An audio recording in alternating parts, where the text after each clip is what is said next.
Magandang buhay mga kaibon. Yun nga po, matagal tayong hindi nakapag-upload ng ating mga video dahil nga marami tayong gawa dito sa aking bahay at hindi ko na rin po ito maasikaso. Bali, for today's video, ang pag-uusapan natin kung paano nga tayo magkondisyon sa ating mga ibon at bakit nga ba natin kailangan to sa kanila na ikondisyon. Kung ano nga ba ang dahilan kung bakit tayo nagko-kondisyon. Yan, pag-uusapan natin yan pagkatapos ng introng ito.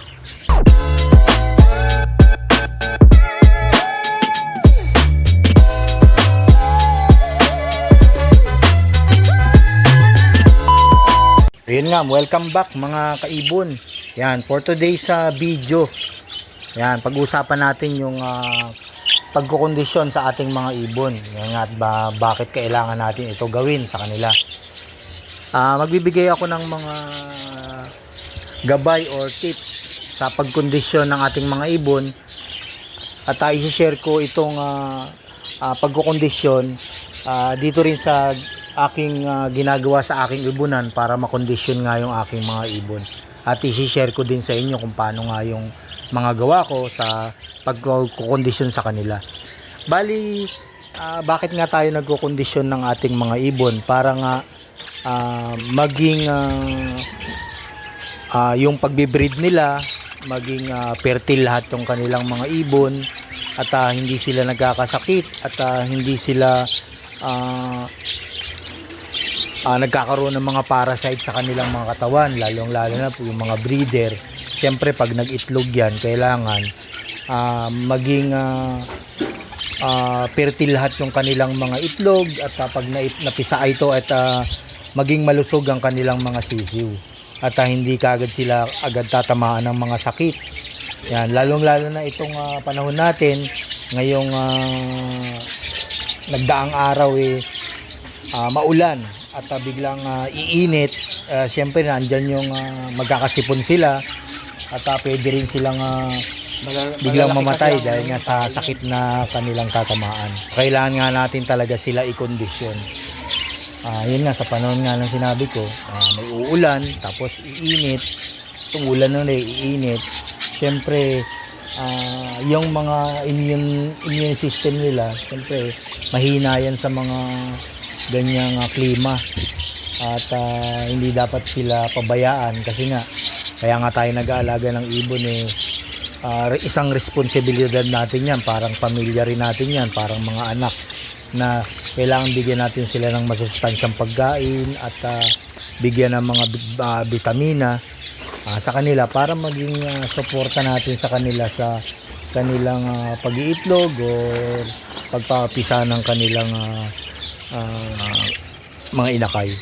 Yun nga, magbibigay nga ako ng gabay or tips sa inyo kung paano nga mapagkondisyon ng ating mga ibon. Siyempre, unang-una dyan, pipiliin nyo yung ikukondisyon nyo.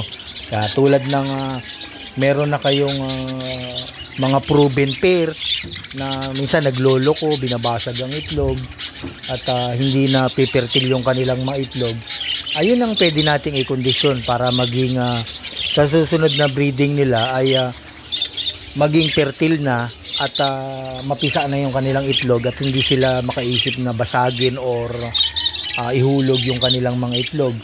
At yun nga, pangalawa ang pwede pa nating i-condition ay yung mga matured natin na gusto nating i-breed at mapalabas nga yung ganong mutation.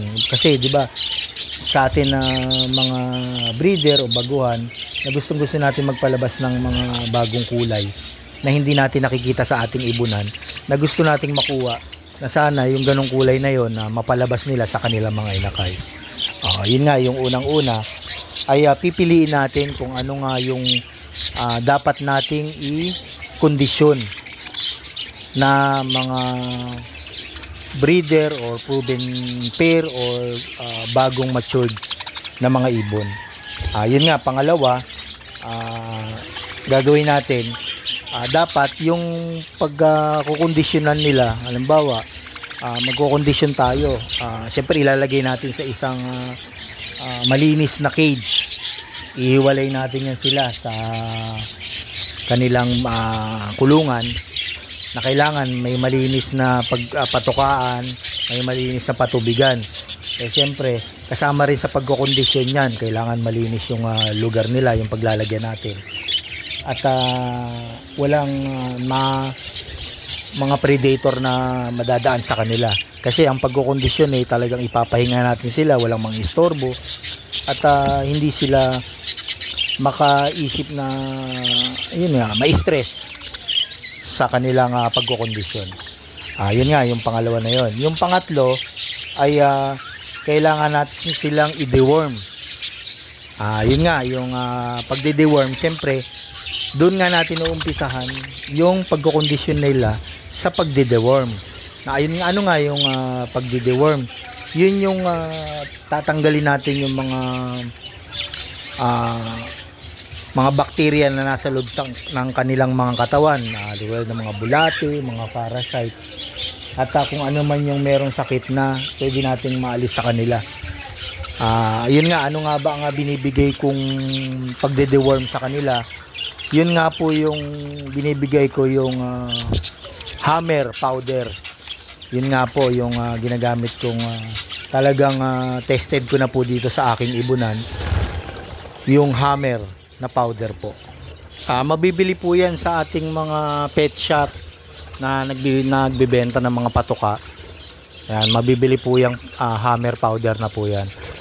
At hindi lang po pang ibon yan, pwede rin pong pang kalapati, pang pato, kahit anong uri ng mga ibon na pwede nating ibigay. Ayun nga, paano nga ito gamitin sa ating mga alagang ibon na gusto natin i-condition? Yun nga pala, hindi pala kailangan na hindi lang pala dapat mga breeder or mga proven pair ang ating i-condition. Pwede rin natin i-condition yung mga nasa flyers natin. Para maging malusog sila pangatawan, tsaka mawala na rin yung mga bulate. Bali yun nga, ituturo ko nga sa inyo kung paano nga ito gagawin itong pagde-deworm na to sa kanilang mga ibon para maalis nga yung mga bulate sa kanilang mga katawan. Yun nga, ang pagbibigay nga niyan ay para lang po sa ito nga po, tandaan niyo po, ang pagbibigay ng hammer ay para lang po sa mga proven pair, mga matured na mga ibon. Opo, sa edad po na 8 months to 10 months. Wag po tayo magbibigay ng hammer powder sa mga bata pa po. Like na mga 2 months to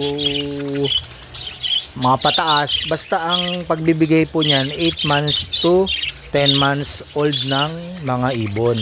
Kasi po pag nagbigay po tayo sa ating mga ibon na mga bata pa po sila, hindi po nila makakaya yung gamot na yan, at pwede po nilang ikamatay. Kasi nga mas bata pa po sila. Kasi nga po yan ay malakas na pamurga para sa ating mga pang matured or mga proven na. Ang pagbibigay nga po niyan, tuturo ko po sa inyo, ay sa umaga lang po tayo magbibigay ng pangpurga. Yun nga po, bakit nga po, syempre sa umaga po ay wala po silang kinain. Opo, bali ang last na kain po nila yung bigay natin kahapon. At pagpasok po ng umaga, example po ngayon umaga, 8 o'clock po ng umaga, magpapakain po tayo. Hindi po tayo magpapakain sa kanila. Ibibigay po natin yung pampurga na yan sa walang kinain na binigay na feeds. Opo. Paano nga natin gagawin? Bali sa 1.5 po na coke, 1.5 coke, yung isang sachet po niyan, kalahati lang po ang ibibigay nyo. Ibubuhos nyo po sa malinis na tubig. Kung meron nga po tayong yung stock na tubig, wag po tayo magbibigay nung direkta nasa gripo. Opo, yung stock na tubig po, lagay nyo po sa 1.5, punuin nyo po yon. Tapos yung kalahati po ng hammer na powder, ibubuhos nyo po sa 1.5 na coke. Tapos aalugin nyo po, itutunawin nyo po ng tunaw na tunaw, yung weld well done po na pagkatunaw. Tapos bago po natin ibigay yan, mga 10 minutes po, 10 minutes to 5 minutes po natin muna ibababad yung hammer powder na pamurga sa 1.5. Basta may make sure po na tunaw na po yung tubig na yan. At pagkaraan po ng 10 minutes or 5 minutes, depende lang po sa inyo. Basta pwede po ng 5 minutes, 10 minutes. Basta tunaw po yung powder, ay pwede na po nating ibigay sa kanila sa malinis na lagayan po ng tubig. Opo, hindi po natin gagamitan ng maruming lagayan ng tubig kasi nga po masisira po yung pagpupurga natin. Kailangan po malinis po yung lagayan ng tubig. Ayun nga po, binigay na po natin sa kanila yan tubig na yan. Iinumin po nila yan. Bali ang pagbabad po niyan sa lagayan ng ating tubigan, hanggang 6 hours po natin ibababad po sa kanilang kulungan yan, inumin, na wala pong pagkain ha. Huwag po kayong magbibigay ng pagkain. At yun nga po, at antayin nyo ng hanggang 5 hours, tapos pwede nyo na pong palitan ng malinis na tubig. Opo, yung plain na po na walang gamot, bigay nyo po sa kanila. Tapos mas maganda po yan kung talagang purgang-purga po sila. Kinabukasan po uli, magbigay po uli tayo, ganong oras din po, 8 o'clock ng umaga, wala rin pong kinain. Bali po, wag muna kayo magpapakain ng buong araw, hanggang kinabukasan bigyan nyo po uli sila ng tubig na may pamurga. At sigurado pong tanggal po lahat yung mga bad bacteria po niyan, yung mga kuwang bulate or anumang parasite. Tapos pagdating po ng hapon, doon na po kayo magbigay ng patuka sa kanila. Opo, pwede na po yun kasi nga po napurga na po sila at wala na pong laman yung kanilang mga tiyan. Yung pamurga lang po ang naandun sa kanila, papatayin po yun sa loob nila, yung mga bulati na nasa loob ng kanilang katawan. Pagdating po ng hapon or tanghali, basta 5 hours po na nakababad. Halimbawa 8 o'clock po, di ba? Hindi kayo magbibigay. At 12 o'clock o alauna, pwede na po kayo magpatuka sa kanila. Tapos palitan niyo na po ng ng plain water yung kanilang inuman. Yun nga po. Ang susunod po na gawa natin, pagkatapos nga natin ma-deworm, magbibigay na po nga tayo ng patuka sa kanila. Kung ano nga ba ang ibinibigay kong patuka sa kanila, ay yung kailangan na talagang pasok yung mga energy, yung mga binibigay. Ang ibinibigay ko po yung white millet na may red millet na kasama, tapos may canary seeds. Opo, yung tatlo lang po yan. Sinabi ko, white millet, red millet, canary seed. Ayan lang po ang ibibigay natin sa kanila. Opo, wala na po tayong ibang ihahalo na ibang mga patuka, basta yung white millet, red millet, canary seeds. Yan, ang tamang pagbibigay po sa kanila ay yung tama lang po na hindi sila magugutom or hindi sila masusobrahan. Kung meron nga po kayong takalan, pwede pong isang takal po yan. Isang takal lang po sa isang magpares na ibon ay kinokondisyon. Opo. Meron kasi akong ditong takalan. Bali, itong takalan na to, parang isang kutsara ito. Yun lang po ibibigay natin sa umaga. Opo, sa umaga at sa hapon.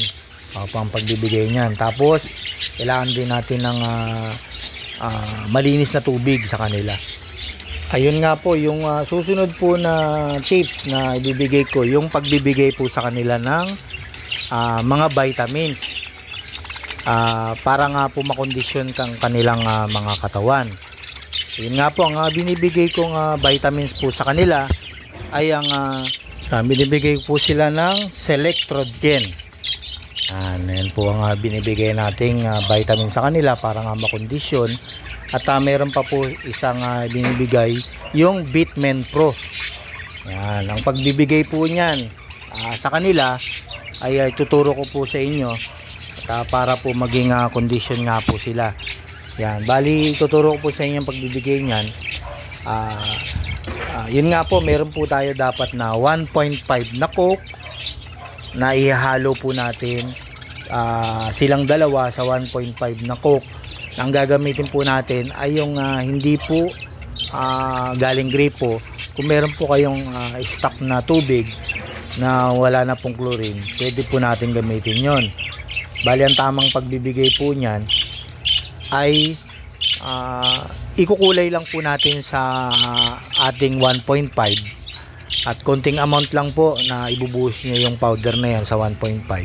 Basta magkakulay lang po yung dalawang sachet na yan. Tapos tutunawin nyo lang po yan at pag na well done na po yan, another 5 minutes po uli na pagbibigay nyan sa kanilang mga tubig pagkatapos po nilang kumain. Bali ang pagbibigay po niyan ay MWF, Monday, Wednesday, and Friday. Isama nyo po yan sa pagkukondisyon nila, yung dalawang vitamins na yan. Ayan po yung ginagamit ko dito. At pag na ano po yan, nainom nila, tatamang kondisyon na po yan. Basta tatandaan nyo po yung mga sinabi ko na mga gabay sa pagkukondisyon ng pagbibigay sa kanila ng mga vitamins. At ito nga po pala, meron pang kung idadagdag na sa kanilang pagkukondisyon, bukod po dun sa mga sinabi ko kanina, ay wag po natin silang i-expose sa init ng araw. Ayan, dapat po well ventilated po yung kanilang paglalagyan kasi nga po i-condition nga po natin sila. At saka wala pong mga predator na dapat na umistorbo sa kanila, like mga daga, pusa. At tawag po natin habang kinokondisyon po natin ay pwede natin silang ipahinga ng 2 weeks or 1 month, depende na po sa inyo yan. Talagang makita nyo na talagang condition nila, maganda na yung mga balahibo at ready na po sila para sa pagbibreed nila. Yun nga po yung mga gabay na ginagawa ko dito sa pagkukondisyon ng aking mga alagang ibon at sigurado pong 100% na fertile po yung kanilang mga iitlog at iaanak. Ayan, tatandaan nyo po yun, yung pagkukondisyon.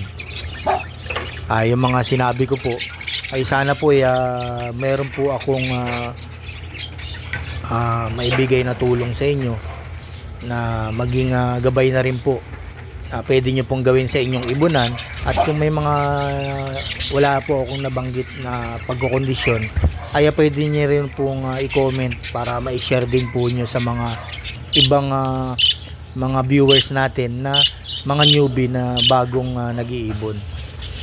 At maraming salamat din po sa inyong patuloy na suporta sa aking YouTube channel, ang MBA Loop in Aviary. At sa mga bago pong pasok dito sa aking video nakapanood, ay paki-share na lang po ng aking mga video at pa-like, share, and subscribe na lang po ng aking mga YouTube channel. At don't forget to click the notification bell para updated po kayo sa aking mga bagong video.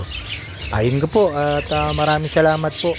At ito pong gabay na ibinigay ko ay sa aking ibunan po ina-apply, ay pwede ko po rin sa inyong i-share para kung ano po yung sa aking kaalaman ay may bigay ko rin po sa inyo. At kung meron po kayong makuhang mga diskarte or about sa pagkukondisyon o pag-aalaga ng ibon, ay madagdagan din po yung inyong kaalaman. At yun nga po, pag may mga katanungan po kayo about sa pag-iibon ay pwede naman po kayong mag-comment sa aking comment section sa mga video. At kung kaya ko naman pong sagutin ay sasagutin ko po sa inyo.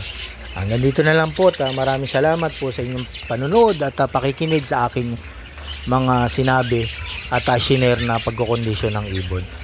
Maraming salamat, happy breeding mga kaibon. Thank you very much.